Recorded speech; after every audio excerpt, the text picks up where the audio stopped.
Sup, book bitches? As you can probably hear, I'm so fucking sick.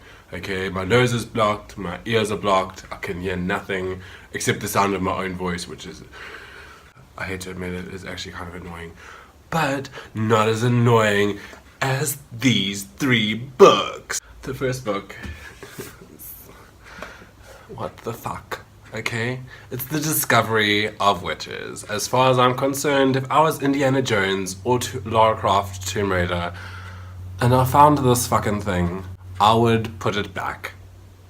I wouldn't even pick it up. And be like, no, what, someone else can fucking find this because I don't want to discover this shit. Because that's what it is. Look how thick it is. That's what she said. But in this case, size does not count because fuck me dead, okay? This is just making me upset just doing this. Why? Why is this book so big?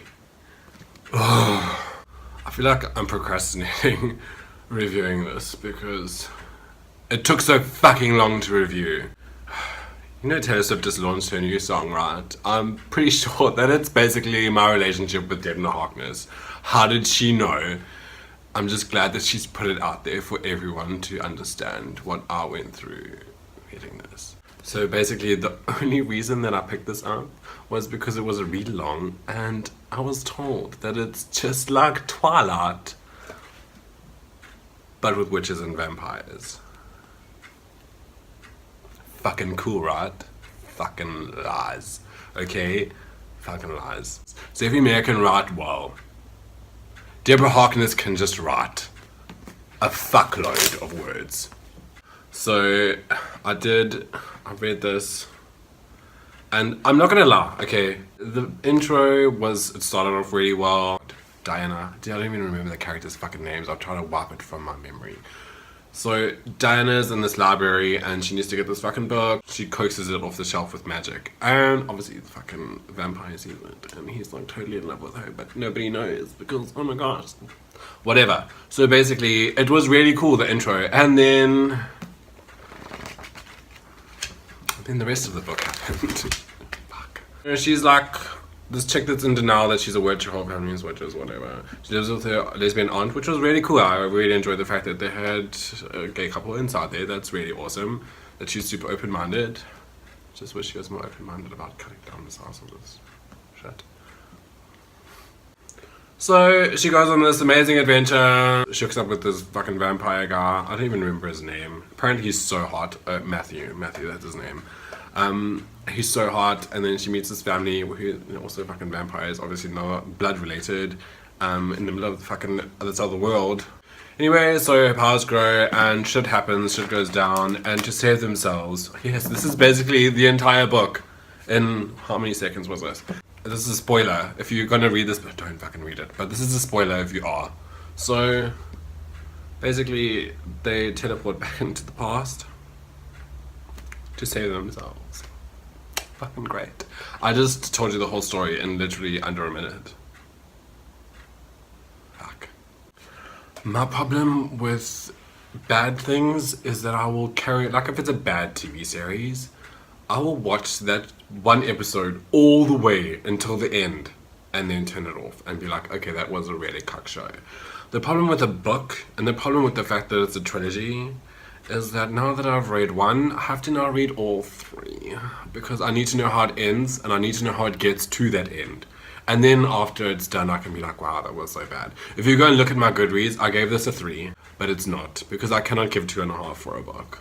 Because 1, the cover's not so ugly, so that scores a point. 2, the intro was really cool. The half a point was, I don't know, I should have given myself the half a point for persevering. This book, Bravels. This was the worst in this trilogy. It was like a space filler, like she needed any more. This series is nearly 2,000 pages. So basically, when they come in, second book, blah blah blah, Matthew and Diana, they're so in love and they've clung to fucking back into the past. because they're gonna go find something that's really important, some fucking page from some fucking other book that's fucking whatever. Anyway, so they go back into the past. Yay! Apparently she's a historian.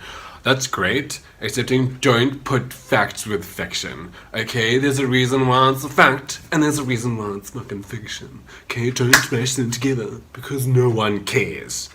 God, she makes me mad. That's probably the worst thing about Deborah Harkness's books, is that she literally, her details are so intricate that they become boring. Like, sluggishly boring. I don't even want to read pieces out of here. Even the sex scenes were boring. Did they even have sex? No, they must have. Yeah, they did. Oh, fuck. They get that fucking page and then they fuck off back to the future. I'm like, well, can we even do it? No, whatever. I feel like it's pointless. Back to the time that they traveled to, Matthew was a spa for Queen Elizabeth. And even those scenes are not even interesting to read. This review is painful. While they're searching for this fucking page from this Ashmole book, Diana's finding a witch that can teach her to use her powers. Now what fucking bugs the living shit out of me? I've read so many books with magical powers. There's so many of them behind me. Like, come on. Okay? There's magic in S.J. Moss, Trudy Canavan, Harry Potter, Victoria Aveyard.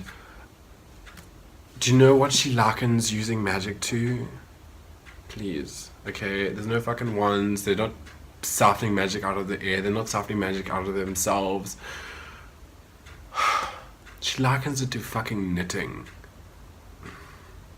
Like, I get it. I fucking love jerseys. But knitting, you guys, when I want to use magic, I better not fucking imagine myself knitting to cast a spell. So yeah, she learns how to use fucking magical powers to try and defend herself from the bad guys that are totally after her. No one cares, okay?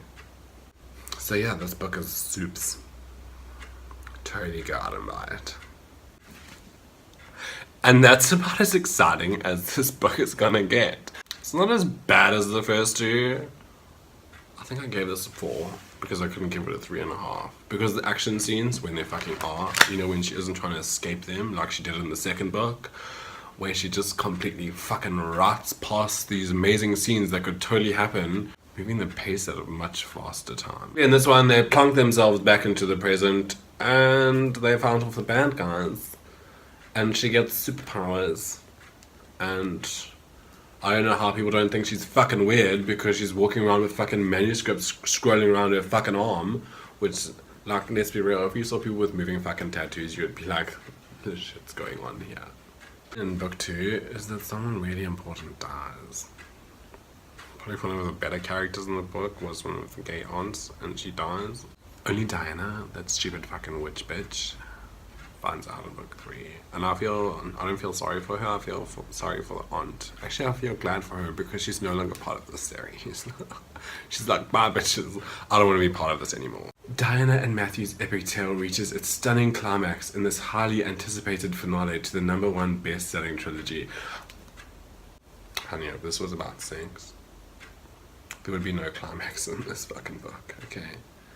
The only climax one would have is when you literally get to this page. Like, fucking A, I can start something else. In conclusion, don't read that trilogy, or do. And don't heed my warning. So now that you've heard my rant about this bitch and her box, next week I'm gonna be doing Six of Crows and Crooked Kingdom. Oh my god, I love that series. The Greaser trilogy. Oh. Crooked Kingdom. So good. Oh my god, she's written a 4th one. I need some wine.